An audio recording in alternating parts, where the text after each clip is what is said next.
only go as fast as the government will let us go. Yes, thank you, Mr. Speaker. Questions and comments? The Honourable Member for Saanich Gulf Islands.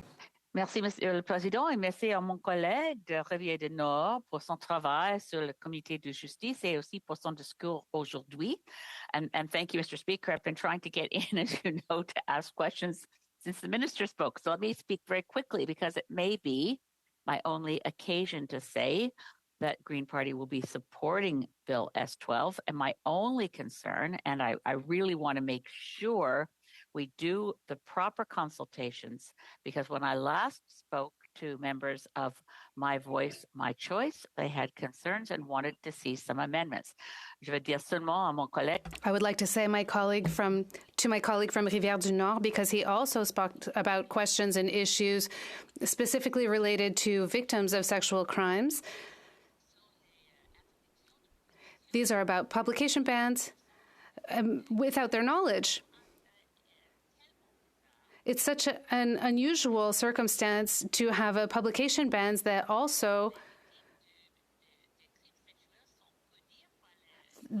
punishes victims of sexual crimes via the system because they talked about their own situation where they talked about themselves.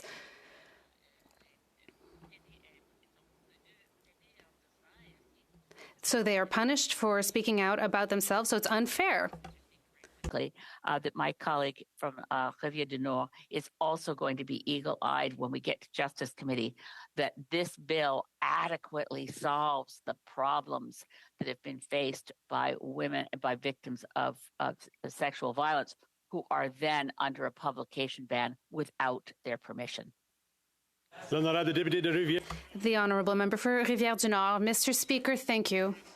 I would like to thank my colleague for her question. I completely agree with her.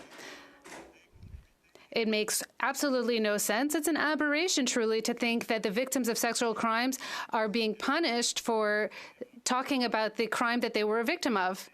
This is what I was hoping to talk about in my speech. The second part of the bill should solve this problem. So, of course, I will support the bill, including that part that will allow victims to speak out on a judgment to see if there will be a publication ban on their particular case. Questions or comments? Caribou. Thank you, Mr. Speaker. It's always a pleasure to rise on behalf of the people from Kamloops, Thompson